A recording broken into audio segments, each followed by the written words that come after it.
ఇంతకీ ఆ వ్యక్తి ఎవరు? నేను ఎవరి పేరు చెప్పాలనుకోవడం లేదు అత్తయ్య. ఇన్స్పెక్టర్ గారు వచ్చారు, దర్యాప్తు చేస్తున్నారు. నేను వారికి పూర్తిగా సహకరిస్తాను. నేను ఎవరిని అనుమానిస్తున్నానో చెప్పాల్సిన అవసరం లేదు ఇన్స్పెక్టర్ గారే, అది కనిపెడతారు. ఒకవేళ మేం మాత్రమే ఈ పని చేశామని నీకు అనిపిస్తే మేము ఇప్పుడే ఈ ఇల్లు వదిలి వెళ్ళిపోతాము. మీరు ఎందుకు అలా మాట్లాడుతున్నారు అత్తయ్య? నాకు మీ మీద అనుమానం ఉందని నేనేమీ అనలేదు కదా. ఇంట్లో ఎవరు ఇలా మాట్లాడటం లేదు, మీరిలా ఎందుకు అంటున్నారు? ఇప్పుడు ఆగండి, మీరు చెప్పండి, మీకేమనిపిస్తోంది? చేయొచ్చు లేదా చేయకపోవచ్చు. లేదంటే తను కాకుండా ఇంకెవరు చేయగలరు?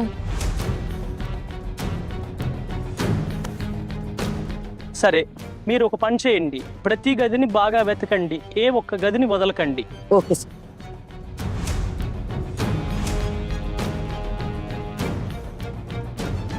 చూడండి, మీకు ఒక అవకాశం ఇవ్వాలనుకుంటున్నాను. ఒకవేళ మీరు మీ తరపున ఏదైనా వివరణించుకోవాలంటే ఇవ్వచ్చు. లేదు ఇన్స్పెక్టర్ గారు, నేనేమీ చెప్పాలనుకోవడం లేదు. మీరు నిర్దోషి అని చెప్పాలనుకోవటం లేదా? నేను చెప్పాను కదా, నేను ఏమి చెప్పాలనుకోవడం లేదు. నేను నమ్మినా నమ్మకపోయినా ఏం మారుతుంది? ఒకవేళ నేను కాదని చెప్పినా మీరు ఈ దర్యాప్తును అప్పుడు కొనసాగిస్తూనే ఉంటారు కదా. నాకంత సులభంగా క్లీన్ చిట్ అయితే ఇవ్వరు కదా. కాబట్టి ప్లీజ్ మీ దర్యాప్తును పూర్తి చేయండి. అంటే మీరు మాకు సహకరించడం లేదని అర్థమా? సార్, ఇక్కడ సహకారం అనే మాటే రాదు. మీరు నన్ను నా ఇంటి నుంచి కాలనీ వాళ్ళందరి ముందు ఇక్కడ తీసుకొచ్చారు.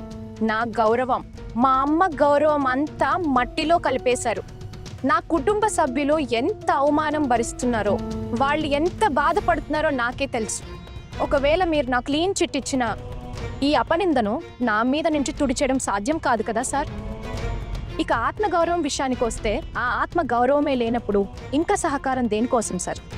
మీరు మళ్ళీ నన్ను ఒకే ప్రశ్న అడుగుతూ ఇబ్బంది పెట్టకండి. అర్థం చేసుకోండి, నేను చెప్పాల్సింది చెప్పేశాను. చూసారా పెద్ద సార్ ఎంత గొప్పగా మాట్లాడుతుందో? నేనేం చెప్పాను? నేను ఇలా గొప్పగా మాట్లాడగలను అత్తయ్య? నేను హంతకురాలిని కదా, నేను నేరస్తురాలిని. పైగా నాది మా అమ్మది పేదరికం. గొప్పగా మాట్లాడడం దేవుడెరుగు, మాకు మాట్లాడే హక్కు కూడా లేదు. నోరు పారేసుకోవడంలో ఈ అమ్మాయి అవార్డు గెలుచుకుంటుంది. సరే దుర్గాదేవి గారు, ఇప్పుడు మీరు చెప్పండి, ఈ ఘటన అంతా మీ గురించి కదా. అహానా గారు మిమ్మల్ని చూసుకునేవారు. మిమ్మల్ని చూసుకోవటంలో ఎప్పుడైనా లోపం లేదా పొరపాటును గమనించారా? నేను అనారోగ్యంతో ఉన్నాను. ఈమె నన్ను ఎలా చూసుకుందో నేను ఎలా చెప్పగలను? కానీ ఒక విషయం ఉంది, నా మందులు మాత్రం ఖచ్చితంగా సమయానికి ఇచ్చేది. అసలు ఆమె ఎందుకు అలా చేసేది నాకు తెలీదు. దీని వెనుక తన ఉద్దేశం ఏమిటో తెలీదు.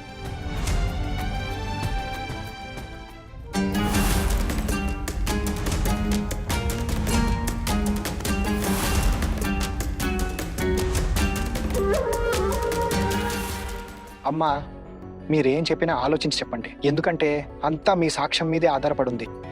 అహానాను అనవసరంగా నిందిస్తున్నారు, మీకు అర్థమవుతుంది కదా. నింద పడనివ్వండి. అత్తయ్యకి ఏం అనిపించింది అది చెప్పారు.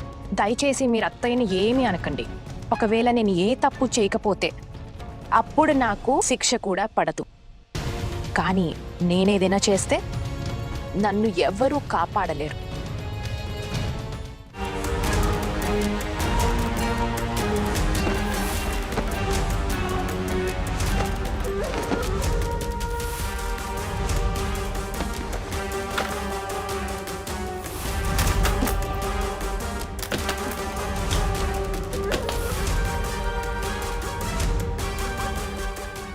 నా అదృష్టం ఎప్పుడూ నన్ను పరీక్షిస్తుందని నాకు తెలుసు. కానీ నా అదృష్టం మీద నాకు అంత నమ్మకం ఉంది. నేను ఏ తప్పు చేయకపోతే నాకెలాంటి అన్యాయం జరగదు.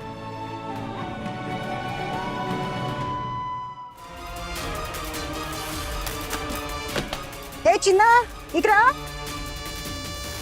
చిన్న. సార్, నేను ఒక విషయం గమనించాను. చెప్పు. నేను ఆమె గదిలోకి వెళ్ళాను. ఈ మందుల బాక్స్ అక్కడ కనిపించింది. అందులో ఈ మందుంది. చూడండి,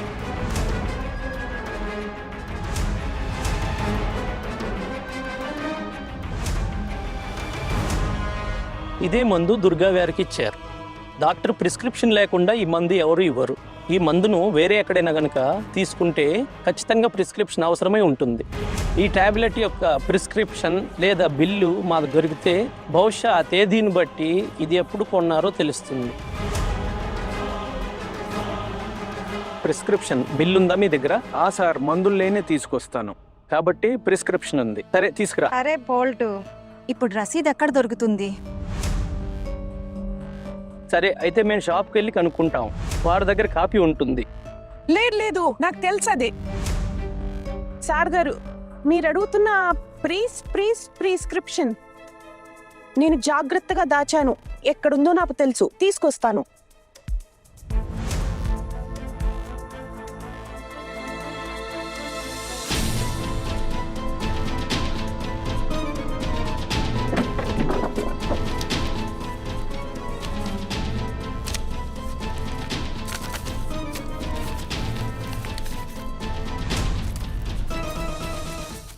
ఇదిగోండి, ఇవే ఆ 2 చీటీలు దొరికాయి, చూడండి.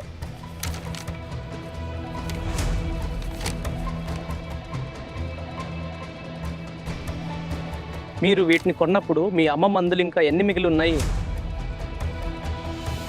సార్ గారు, ఆ రోజు నా మందులు కూడా అయిపోయాయి. నా మందులు కూడా తీసుకురావాల్సిందే. ఇంకా ఠాకూర్ గారు చెప్పారు తన మందులు కూడా అయిపోయాయని, ఒక్కటి కూడా లేదని. అవునా? అంటే ఇప్పుడు మన దగ్గర 2 మందుల షీట్లు ఉన్నాయి. ఒకే టాబ్లెట్ కానీ 2 షీట్లు. ఒక షీటు అందులో నుంచి దుర్గాదేవి గారికి టాబ్లెట్ ఇచ్చారు. ఇంకో షీట్ మందుల బాక్స్లో నుంచి కేవలం 1 మాత్ర మాత్రమే వాడారు. మీరు రోజు టాబ్లెట్ వేసుకుంటారుగా, నిన్న రాత్రి కూడా మీరు ఒక టాబ్లెట్ వేసుకుని ఉంటారు. అవును. ఎందుకంటే ఈ 2వ షీట్ను దుర్గాదేవి గారి గది నుంచి మీ అబ్బాయి తీసి అక్కడ పెట్టాడు. ఇప్పుడు దుర్గాదేవి గారి గదిలో దొరికిన మందుల షీట్ విషయానికి వద్దాం. బిల్లు చూస్తే ఈ మందు 15 రోజులకి తీసుకున్నట్టుంది. ఇక షీట్లో వాడినవి 2 టాబ్లెట్లు. మీరు 4 రోజుల్లో ఒక్కో టాబ్లెట్ వేసుకున్నారుగా. ఈమె 4 టాబ్లెట్లు వేసుకున్నారు. ఇంకా ఈ షీట్లో 9 టాబ్లెట్లు ఉన్నాయి. 9, 4, 13. మీ అమ్మ మందుల ప్యాకెట్లో మిగిలిన 2 మాత్రలు ఎక్కడికి పోయాయి?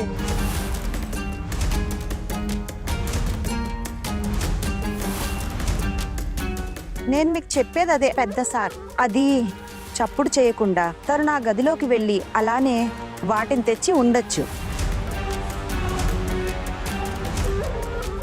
నేను ఇప్పటి వరకు చిన్న అత్తయ్య గదికి వెళ్ళలేదు. ఈ విషయం ఇంట్లో వాళ్ళకి తెలుసు. మరి అలా ఎలా పోతుంది? ఏం చెప్పాలనుకుంటున్నారు? అదే నేను చెప్పేది ఏంటంటే, మెల్లగా రహస్యంగా ఎవరికీ కనిపించకుండా వెళ్ళింది కావచ్చు. అందరి ముందు వెళ్ళదు కదా. లేదత్తయ్య, అహనా అయితే తను అత్తయ్య గదిలోనే ఉండేది. కేవలం భోజనం సమయంలో మాత్రమే వంటగదికి వచ్చేది. ఇంకా వాష్రూమ్ కూడా హాల్లోదే యూజ్ చేస్తుండే.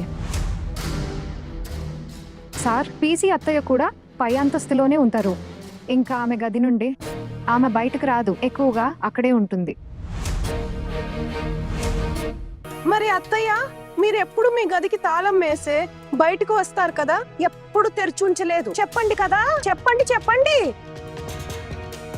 అరే ఏం చెప్పను, బహుశా తాళం వేయడం మర్చిపోయి ఉంటాను.